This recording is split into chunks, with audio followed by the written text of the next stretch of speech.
On Vanguard Live. I am Precious Chikudi. We begin with the front pages of the papers this morning.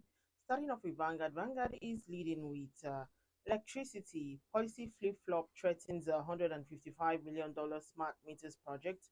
Rider says the bid requires high turnover, cash flow, orders in dollars. Indigenous manufacturers kick, petition federal government. Interministerial committee swing into action. Report put install the capacity at 4.5 million. TCN PMU reopens controversial bid. Experts call for cancellation engagement, and that's more from Vanguard's investigation. On page 20, Chibos Council crucial to economic diversification, and that's coming from the new NSC boss. We can see a photo story showing Tinubu received APC Guba candidates. A stories above court orders unconditional release of Emefiele. You can read that on page 6. Tax seeking insurgents kill 40 in Yobe attacks. Tinubu seek fair, transparent poll in Bayelsa, Imo, Kogi. On page 19, foreign portfolio investment down 31.9% to 108.9 billion naira. All right, on page 10, we have a FCT. Enough for me. I'm not interested in running Rivers, and that's coming from Wiki. And lastly, on the front page of Vanguard, we have a Ajaero in critical condition, may be flown abroad, and that's coming from NLC. Ajaero politicizing labor activities in Imo, and that's coming from Uzodima. Let's take a look at the Nation newspaper. The Nation is leading with Rivers crisis, why we are with Tinubu by PDP governors. The writer says a situation capable of breaking down security. I'll protect party structure, Wike insists. Uzodima fault NLC claim on Ajaero. Don't link us to economic sabotage, says Dangote Group. Stories above, we have no FCT land allocation without infrastructure, says Wike. Alaafins to court strikes out suit against Makinde. Sergeant kill 24 mourners in Yobe. All right, so let's take a look at the Guardian newspaper. The Guardian is leading with White Elephant game. Unviable football clubs drain state billions of naira yearly. You can see an infographic showing more on that report. Rep summons CBN discos over $321 million, 18.2 billion naira loan for electricity project. WHO ranks Nigeria highest out of pocket expenditure nation in West Africa. PDP chieftain sues Tinubu Senate over Omoren's rec appointment. And lastly, on the front page of the Guardian newspaper, we have a reps delist a 5 billion naira yacht, raise students loan to 10 billion naira as Senate okays Tinubu's 2.17 trillion budget. Let's have a look at the Punch newspaper. The Punch is leading with reps reallocate 5 billion naira yacht votes. Navy clears Tinubu. The writer says that Navy, not Tinubu, requested yacht for operation. Presidency, naval spokesman. A Senate okays a 17.5 billion naira yacht air fleet. Reps approve of 546 billion naira defense budget. Yaba overpass. Others will stop train vehicular crashes. That's coming from Sonwolu. Navy busts the crude theft on Lagos vandalized pipeline. You can read it on pages 44. Lagos man drowns during church beach hangout. You can read more on page 4. Tinubu demands fairness in Bayelsa Imo Kogi polls. Stories above. Naira gain as CBN pays bank $6.7 billion forex. Labour tackles Uzodima. Governor says Ajaero meddling. You can read that on page 43. Lastly, on the front page of the Punch newspaper, we have NNPCL allocates 6 million barrels to Dangote refinery. And that's how we can take on the front pages of the papers this morning. Join us after the break. We'll be right back.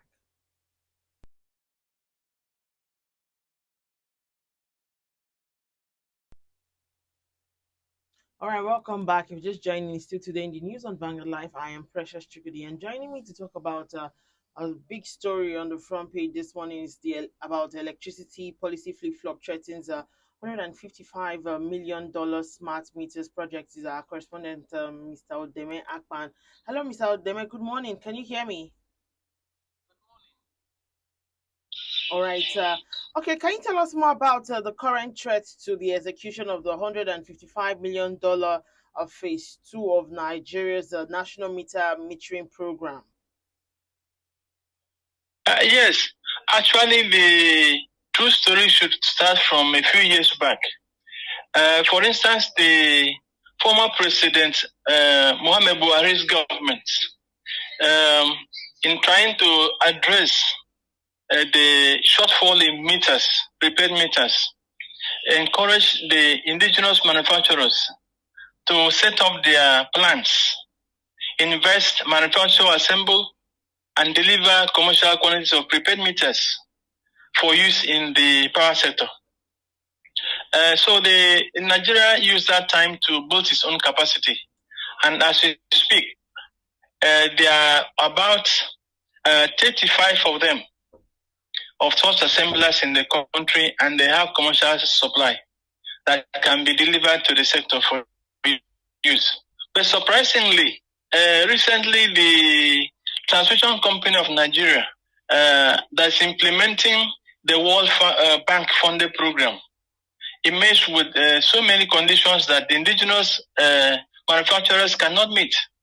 As I reported in the story today, the conditions are very stringent, and it will be very impossible for any of them to meet it. So in the process, TCN has succeeded in allowing mainly foreign contractors to come and hijack what should have been originally managed or handled by indigenous contractors. So operators see this as a serious threat against the local content development, capacity building in the sector that have been making progress over the years.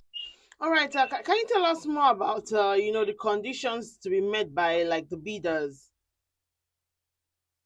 The conditions are really huge. For instance, the bidder to be able to prove his own financial capability. The bid said that the bidder shall submit at last 5 years, audited financial statements, which shall include balance sheets, profit and loss statements, cash flow statements, the author's reports, auditor's reports, and must demonstrate the current soundness of bidders. The list is huge. In terms of cash flow also, the last one of the contract requirements said that they should have at least $4,465,000. Everything is dominated in dollars and it's very huge. It will be difficult for them to meet in terms of even turnover. Bidders, the bid said that bidders shall have minimum average annual sales revenue over the last 3 years, not less than, for loss one, it said over $26,000.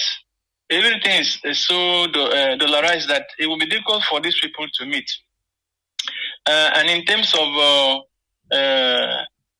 math, the bid said that the bidder shall demonstrate that it has successfully completed at least 2 similar contracts within the last 5 years.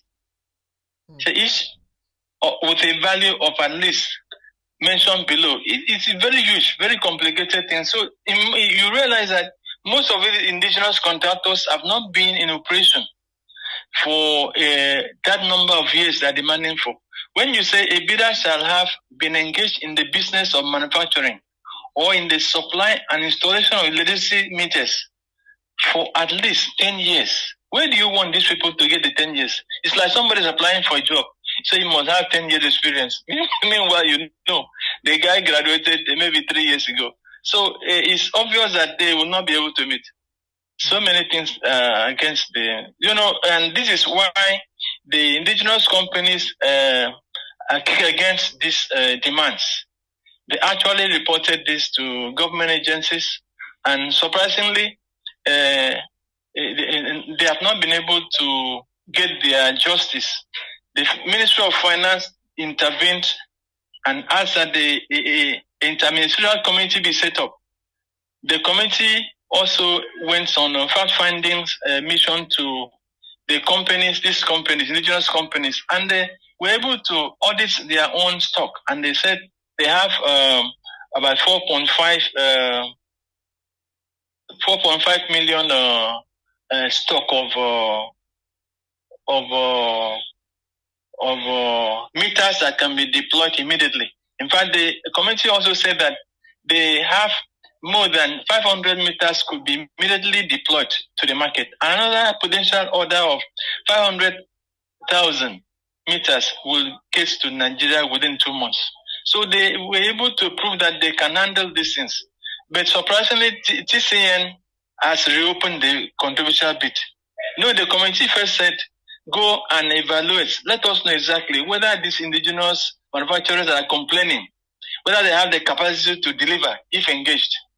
So as the process was going on with the audit and report, surprisingly, TCN opened the bid again and continued doing as if nobody was even saying anything. So many people are really very angry in the sector now that this bid has been reopened, and there are many people who are vowed that they are going to destabilize the sector for them. So it's a very serious matter now at this time, especially with the forest agents now, where indigenous producers are finding it difficult to survive sector-wide. It is obvious that government need to intervene seriously to address the fears of any investor in the country. All right, thank you so much, Mr. Odeme Akpan, for that report. You're welcome. All right, moving on to our next story. We're going to touch on this one, and that's Ajaero in critical condition, may be flown abroad, and that's coming from NLC. And the Nigerian Labour Congress (NLC) said that the health condition of its president, Joe Ajaero, is very critical and may be flown abroad for further medical examination after he was seriously beaten, brutalized, and battered by alleged agents of the state, including policemen, on Wednesday in Owerri, the state capital. Recall that the suspected agents of the state and security operative had descended on Ajaero alongside other labor leaders, smashing their vehicles, inflicting injuries, and depossessing handsets, money, ATM cards, amongst other valuables from labor leaders and others who had gathered at the NLC State Secretariat to begin a scheduled protest over pending labor issue. NLC President, other national leaders of NLC, and their Trade Union Congress of Nigeria (TUC) counterparts were at the State Secretariat in Owerri to protest, among other grievances, backlog of unpaid salaries and allowances, pension gratuities, and non-compliance with National Minimum Wage Act. After his release from police abduction Wednesday night, Ajaero, who looked very weak, was wearing a neck collar with wales all over his skin and was referred to ophthalmic investigation, a head brain scan, a full body scan, and cervical spine therapy, among other investigations. Speaking on the health condition of the NLC president, an assistant general secretary, chief of staff to the NLC president, Chris Onyeka, lamented that his situation had worsened and could hardly talk, saying he almost passed out last night. According to him, the Congress president is in a very critical condition. He's so weak and can hardly talk. He almost passed out last night. The Congress is considering flying him abroad for full medical examination. There is high apprehension and fear that he might have been injected with substance. Like you may have seen, he was brutally beaten, brutalized, and battered, in addition to confiscating his phones, monies, and other personal belongings. We have suspended the action in Imo State because, besides the president, other labor leaders suffered similar fate. They need to take care of themselves and recover from the injuries inflicted on them by agents of the state government, including operatives of the Imo State Command. Meanwhile, Vanguard gathered that the leaders' organs of NLC and TUC will meet next week Tuesday to decide on appropriate response to the attack and brutalization of the NLC president and other labor leaders in Owerri. Meantime, more reactions have continued to trail the attack and brutalization of Ajaero and other labor leaders in Owerri. All right, let's move ahead to our next story. And our next story is on FCT enough for me. I am not interested in Rivers again, and that's coming from Wiki. The Minister of the Federal Capital Territory, Nyesom Wiki, has insisted that he was not interested in teleguiding government affairs in his home state, Rivers, declaring that as minister he was contented with his current position. Wike made the declaration yesterday when he received the Rivers State caucus of the 10th National Assembly. The caucus, led by Senator Barinada Impigi, representing Rivers South East Senatorial District, and Minority Leader of the House of Representatives, Kingsley Chinda, representing Obi Akpo, federal constituency used the opportunity to declare support for the minister. There had been allegations in some quarters that Wike was working to oust his state governor, Simi Alayi Fubara, using the state House of Assembly. Speaking at the meeting, Wike said, "You that have been given this opportunity to, don't go and disappoint our state. When you make mistake, we will call you that you're making a mistake. Take it in good faith that we are calling your attention because we think that you are derailing. When we call you, don't say we are expecting kickback from you of 25% or so and so percent. I thought that all of us are one. We have built this political structure for long. Since 2015, we have emerged victorious. As the opposition party from 2015, I saw hell. The federal government fought me left, right, and center, but with your support, we survived. When you work as a team, you will discover that it is difficult for an outsider to defeat you at home. I am not interested in the governance of Rivers State. I am here sitting as a governor with all the functions I have, but I am interested in the political structure of Rivers State, which we have built for years. If anybody dares to bring it down, the person will face the crisis he wants in his life. Perform or don't perform, but don't touch our political structure. Anybody who puts his hand in our structure, anything you see, take it," he said. And of course, you know how that's Governor Wike for you. He comes out very, very tough when he drops the things he says. All right, let's take a look at Mr. and Mrs. before we go. And this morning, Mrs. is speaking, says the prices of food items are skyrocketing by the day. It costs quite a packet for that food to land in front of you. And Mr. is asking Mrs. says, so how much is the landing cost? Mrs. is yet to reply. All right, that's all we can take this morning. Remember that you can equally like, share, and subscribe on all our social media platforms showing on your screen. To find out up-to-date stories, go to our website www.vanguardngl.com to find out more. I am Precious Chukudi, and thank you for watching.